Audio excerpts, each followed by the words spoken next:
नमस्कार। आपके अपने YouTube चैनल समय की पुकार में मैं ओम कसारा आप सभी दर्शक बंधुओं का हार्दिक स्वागत और अभिनंदन करता हूं। समय की पुकार न्यूज चैनल के लोकप्रिय कार्यक्रम खुला मंच में आज हम चर्चा करेंगे बिहार में हुए राजनीतिक उथल पुथल की। तो जैसा कि आप सभी को पता ही है कि अब तक वहां पर भारतीय जनता पार्टी के समर्थन से नीतीश कुमार अपनी सरकार चला रहे थे। बाद में उन्होंने एनडीए से नाता तोड़ लिया और राष्ट्रीय जनता दल व अन्य विपक्षी पार्टियों के साथ मिलकर के नई सरकार का गठन कर लिया। तो बिहार में यह जो सारा घटनाक्रम घटित हुआ है वो इस बात की पुष्टि करता है कि पराई बैसाखियों के सहारे दिव्यांगजन ज्यादा लंबे समय तक चल नहीं सकते और यदि बैसाखियां पलटू राम के नाम से जग प्रसिद्ध नीतीश कुमार की हो तब तो यह बिल्कुल भी भरोसा नहीं है कि अगले किस पल वो अपनी बैसाखियां खींचेंगे और दिव्यांग भाजपा लड़खड़ाकर औंधे मुंह जमीन पर गिर पड़ेगी। दुर्भाग्यवश पिछले कई सालों से नीतीश कुमार के साथ गलबहियां कर रही भारतीय जनता पार्टी इस शाश्वत सत्य को समझ नहीं पाई। इसके दुष्परिणाम स्वरूप दुनिया का सबसे बड़ा राजनीतिक दल होने के बावजूद बिहार में बीजेपी न तो अपना सांगठनिक ढांचा मजबूत कर पाई और ना ही मुख्यमंत्री बनने लायक कोई चेहरा ही ढूंढ सकी। तो यह तो सारी है ऊपर ऊपर की बात जो लगभग सभी आमजन को पता है, लेकिन अंदर की बात क्या है? तो अंदर की बात यह है कि नरेंद्र मोदी और अमित शाह बेहद घाघ राजनेता हैं, जिनके बारे में यह धारणा है कि आम आदमी की सोच जहां पर समाप्त हो जाती है वहीं से इन दोनों नेताओं की सोच प्रारंभ होती है। कहा तो यह भी जाता है कि हवा के बहने के रुख को देखकर महीनों पहले ही मोदी और शाह दोनों मौसम बदलने का पूर्वानुमान लगा लेते हैं और पिछले कुछ महीनों से नीतीश कुमार के तेवर कुछ बदले बदले से नजर आने व अग्निवीर जैसी सेना की वर्षों पुरानी महत्वाकांक्षी योजना का जिस ढंग से बिहार में प्रबल विरोध हुआ उससे भाजपा के राष्ट्रीय नेतृत्व को यह लगने लगा था कि नीतीश कुमार परिस्थितियां अपने अनुकूल होते ही एनडीए से नाता तोड़ लेंगे।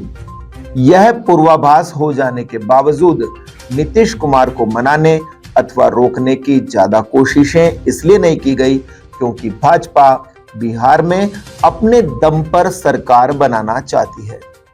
वैसे जातिगत समीकरणों को देखते हुए यह कोई आसान काम नहीं है, लेकिन वास्तविकता अब यह भी है कि भाजपा सिर्फ बनियों ब्राह्मणों की ही पार्टी नहीं रही बल्कि अब प्रधानमंत्री नरेंद्र मोदी के पिछड़ा वर्ग से संबंधित होने के कारण ओबीसी और एससी एसटी वर्ग से संबंधित योग्य जनों को जिस ढंग से संवैधानिक एवं सरकार में उच्च पदों पर आसीन करवाया गया है उससे वंचितों में भी बीजेपी की पकड़ मजबूत हुई है।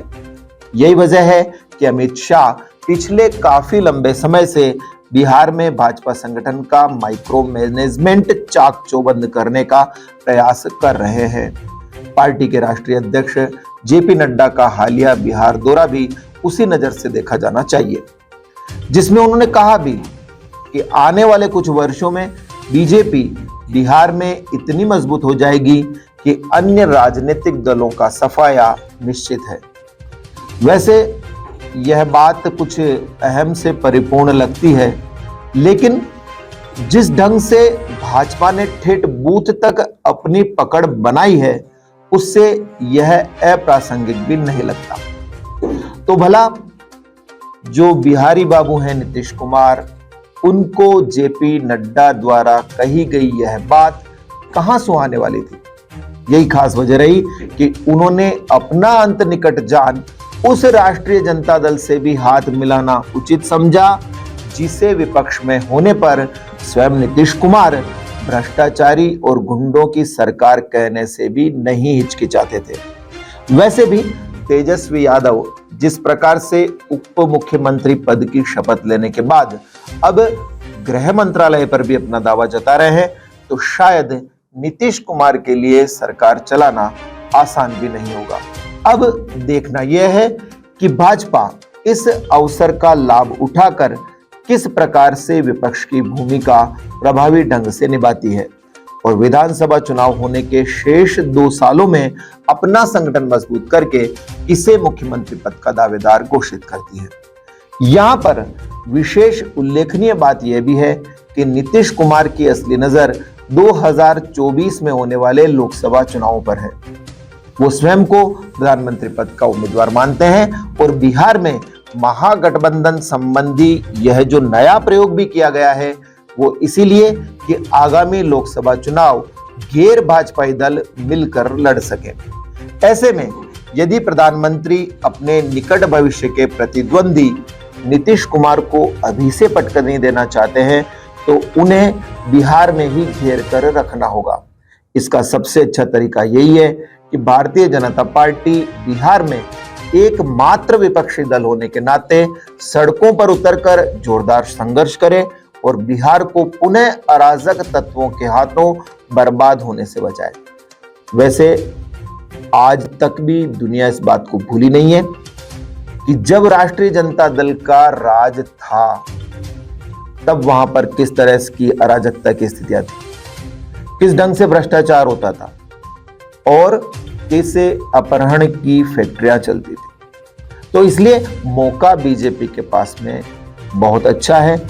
यदि वो इसका फायदा उठा करके और कार्य प्रारंभ करती है, नए सिरे से जीरो से एक शुरुआत करती है, तो आगामी लोकसभा व विधानसभा चुनाव में बीजेपी को इसका फायदा अवश्य मिलेगा। तो इस कार्यक्रम में इतना ही। यदि आपको पसंद आया हो तो इसे लाइक व शेयर अवश्य करें और आपके अपने YouTube चैनल समय की पुकार को सब्सक्राइब करना न भूलें। धन्यवाद। जय हिंद, जय भारत।